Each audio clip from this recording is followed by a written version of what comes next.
అందరికీ నమస్కారం. 2026వ సంవత్సరం మే మాసం 22వ తేదీ శుక్రవారం రోజున వృశ్చిక రాశి వారి శుభ, అశుభ ఫలితాలను ఈ వీడియోలో తెలుసుకుందాం. మొదటిసారిగా మా ఛానల్ చూస్తున్నట్లయితే లైక్ చేసి సపోర్ట్ చేస్తారని ఆశిస్తున్నాం. ఈ వీడియో చూసే ముందు ప్రేక్షకులకు చిన్న విన్నపం. శ్రీ సమ్మక్క సారక్క అమ్మవారి ఆశీస్సులతో జ్యోతిష్యం చెప్పబడిన విద్య, ఉద్యోగ, వ్యాపార సమస్యలు, ప్రేమించిన వారి దూరం కావటం వంటి సమస్యలు, స్త్రీ పురుష వశీకరణం చేయబడిన ఇంటి సమస్యలు కానీ, శారీరకంగా కానీ, మానసికంగా కానీ ఎటువంటి సమస్యలు ఉన్నా సరే పూజారి గారు ప్రత్యేక పూజలు చేసి మీ యొక్క సమస్యలను పరిష్కరించేదిన నమ్మకంతో ఒకసారి ఫోన్ చేయండి. మీకు శాశ్వత పరిష్కారం చేయబడిన రేపటి రోజు ఈ యొక్క రాశి వ్యక్తులకు ఒక సాధారణమైనటువంటి రోజు కాదు. చాలా రోజులుగా ఆగిపోయినటువంటి పనులు కదలడం మొదలయ్యే రోజు. మీ యొక్క మనస్సులో నడుస్తున్నటువంటి ఆందోళనలు ఒక్కొక్కటిగా తగ్గిపోతూ ఆశలు మళ్ళీ వెలుగు నింపే రోజు. కానీ అదే సమయంలో కొన్ని పరీక్షలు కూడా ఎదురవుతాయి. అందుకే ఈ వీడియోని చివరి వరకు పూర్తిగా చూడండి. ఎందుకంటే మధ్యలో చెప్పబోయే ఒక ముఖ్యమైనటువంటి పరిహారం మీ యొక్క అదృష్టాన్ని పూర్తిగా మార్చే అవకాశం ఉంటుంది. అలాగే ఈరోజు మీకు శుభ సంఖ్య, శుభ రంగు, శుభ దిశ ఏంటో కూడా ఈ వీడియోలో తెలుసుకుందాం. రేపటి రోజు ఉదయం నుంచే మీలో ఒక కొత్త ఆనందం కనిపిస్తుంది. చాలా రోజులుగా వాయిదా పడినటువంటి పనులు పూర్తి చేయాలనే ఆలోచన కూడా వస్తుంది. ఉద్యోగస్తులకు ఆఫీసులో కొంత ఒత్తిడి ఉన్నప్పటికీ మీ యొక్క తెలివితేటలతో పరిస్థితులను అదుపులోకి తెచ్చుకుంటారు.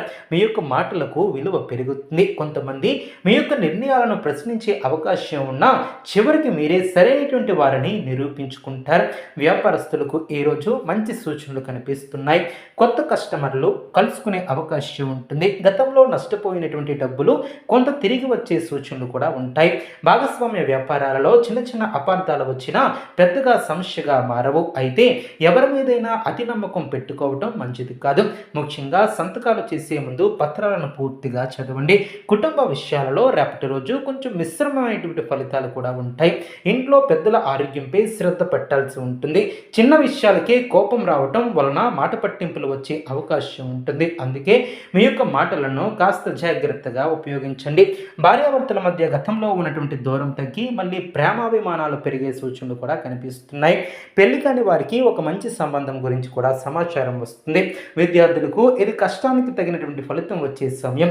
చదివినది గుర్తించుకోవటం, పరీక్షల్లో మంచి మార్కులు రావటం కూడా జరుగుతుంది. అయితే మొబైల్, సోషల్ మీడియా మీద ఎక్కువ సమయాన్ని వృధా చేయవద్దు. ఒక ముఖ్యమైనటువంటి అవకాశం మీ ముందుకు రావచ్చు. దాన్ని నిర్లక్ష్యం చేయవద్దు. ఆర్థిక విషయాలలో జాగ్రత్త అవసరం. డబ్బు వచ్చినంత వేగంగా ఖర్చు అయ్యే అవకాశం కూడా ఉంటుంది. అవసరం లేనటువంటి కొనుగోళ్లను తగ్గించాలి. కొందరికి పాత అప్పులు తీర్చే అవకాశం కూడా ఉంటుంది. పెట్టుబడులు పెట్టాలనుకునే వారు తొందరపడవద్దు. ఒకసారి పెద్దల సలహాలు తీసుకోవడం చాలా మంచిది. అదేవిధంగా ఆరోగ్యపరంగా చూస్తే తలనొప్పి, అలసట, నిద్రలేమి వంటి సమస్యలు ఇబ్బంది పెట్టవచ్చు. సమయానికి ఆహారం తీసుకోవటం చాలా అవసరం. బయట ఆహారం తగ్గిస్తే చాలా మంచిది. ఉదయం కొద్దిసేపు నడక లేదా ధ్యానం చేస్తే మానసిక ప్రశాంతత ఏర్పడుతుంది. రేపటి రోజు మీకు ఒక ముఖ్యమైనటువంటి విషయం ఏమిటంటే మీ యొక్క జీవితంలో ఎప్పటి వరకు మీరు వెనక్కి లాగినటువంటి కొన్ని నెగిటివ్ ఆలోచనలు కూడా మెల్లగా దూరం అవుతాయి. మీరు మళ్ళీ ధైర్యంగా ముందడుగు వేయడానికి సిద్ధమవుతారు. కొందరు మీ యొక్క విజయాన్ని చూసి అసూయపడే అవకాశం కూడా ఉంటుంది. అందుకే మీ యొక్క రహస్యాలను అందరితో పంచుకోవద్దు. ఉద్యోగ మార్పు కోసం ఎదురు చూస్తున్నటువంటి వారికి శుభవార్త వినిపించవచ్చు. విదేశీ అవకాశాల కోసం ప్రయత్నిస్తున్నటువంటి వారికి ఒక కొత్త మార్గం కూడా కనిపిస్తుంది. ఇంటర్వ్యూలకు వెళ్ళే వారికి ఆత్మవిశ్వాసంతో ఉంటే విజయం మీదే. ప్రేమ విషయాలలో కొంత భావోద్వేగం ఎక్కువగా ఉంటుంది.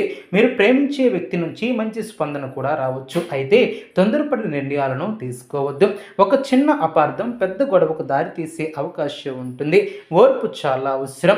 ఈరోజు దేవుని యొక్క అనుగ్రహం మీ మీద ఉండాలంటే ఉదయం సూర్యనారాయణునికి నీళ్లను అర్పించి ఓం సూర్యనారాయణ మహ అనే మంత్రాన్ని కనీసం 11 సార్లు జపించండి. అలాగే హనుమాన్ ఆలయానికి వెళ్ళి బెల్లం లేదా వడమాల సమర్పిస్తే అడ్డంకులు తొలగే సూచనలు కూడా కనిపిస్తాయి. ఇప్పుడు ముఖ్యమైనటువంటి పరిహారం గురించి కూడా తెలుసుకుందాం.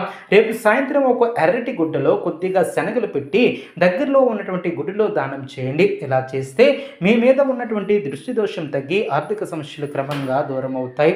జ్యోతిష్య శాస్త్రం చెప్తుంది. అలాగే ఇంట్లో సాయంత్రం దీపం వెలిగించే సమయంలో కొద్దిగా కర్పూరం వేసి హారతి ఇస్తే నెగిటివ్ ఎనర్జీ కూడా తగ్గుతుంది. అదేవిధంగా ఈ యొక్క రాశి వ్యక్తులకు రేపటి రోజు కొత్త పరిచయం జీవితాన్ని మార్చే స్థాయిలో ఉండవచ్చు.